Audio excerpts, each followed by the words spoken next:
Exercise 4 here. I'll try and do this quite quickly here.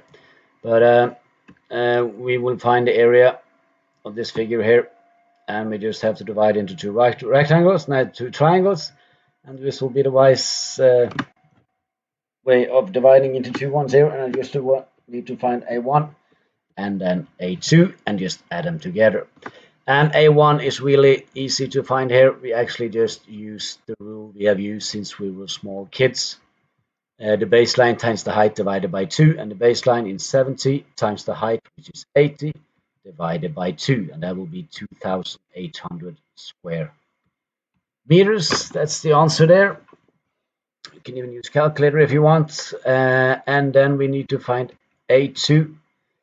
Then we will have to know two sides. We know two sides here. So it's 1/2. Then is this real, of course, 1/2 times A times B times sine to the angle between them. So we take 1/2 times one side is 100 here, times the other side, which is 70, times sine of the angle between them, which is angle C. But I do not know angle C, so I have to find angle C first. And to find angle C, I need to know more about this triangle here. I can't find anything in this triangle, but I can of course find this side by looking at this triangle. This is right angle triangle.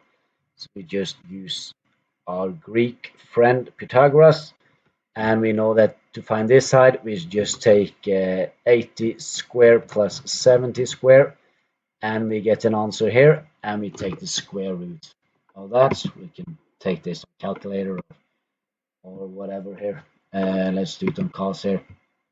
So I take 80 square plus 70 square. Sorry. Then I get this, and I take the square root of this. That will be the hypotenuse. And let's make this a decimal number, 106.3. So that is this side, 106.3. Sorry, not degrees, but meters, like that. And now we should try and find this angle, right? And we cannot use the sine rule because we don't know any angles here. So again, we have to use the cosine rule. And I want to find the angle C here, so I have to have cosine here, and then on the opposite side I need this angle, this side, sorry, square, and in the middle I need this square plus this square minus 2 times this times cosine C. And on cos we just need to write like this. See if I can remember this as well. So we just write this in on cos, say 106.3 square is equals to 70 square plus 100 square minus 2 times 70 times 100 times cosine of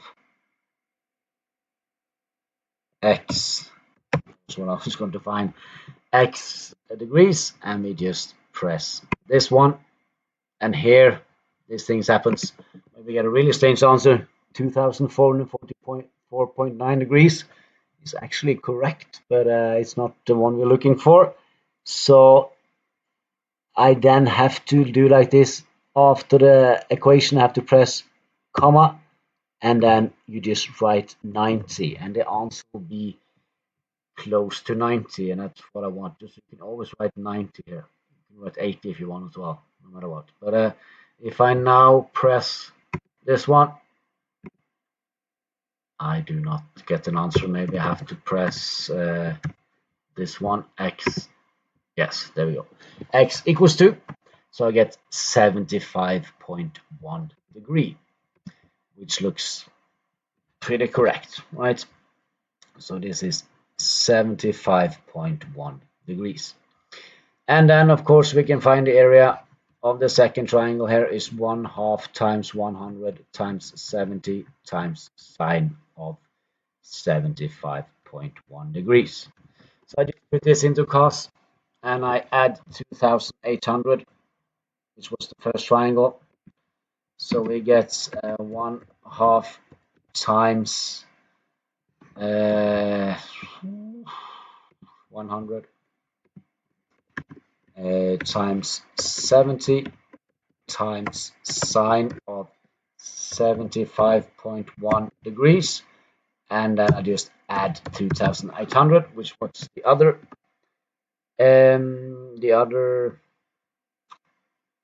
triangle, and I just find the answer, 6182.32.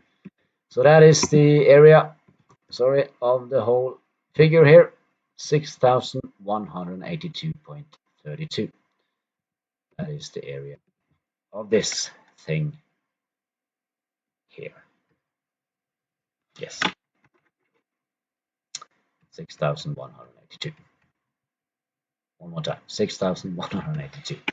Okay, so now you should try exercise 5 and 6 on your own. I will not make a video for this.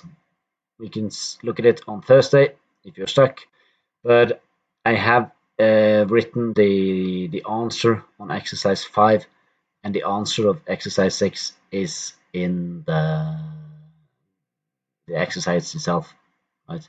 So so try, and in exercise 5 you don't have to find the exact value. You can use decimal numbers if you want.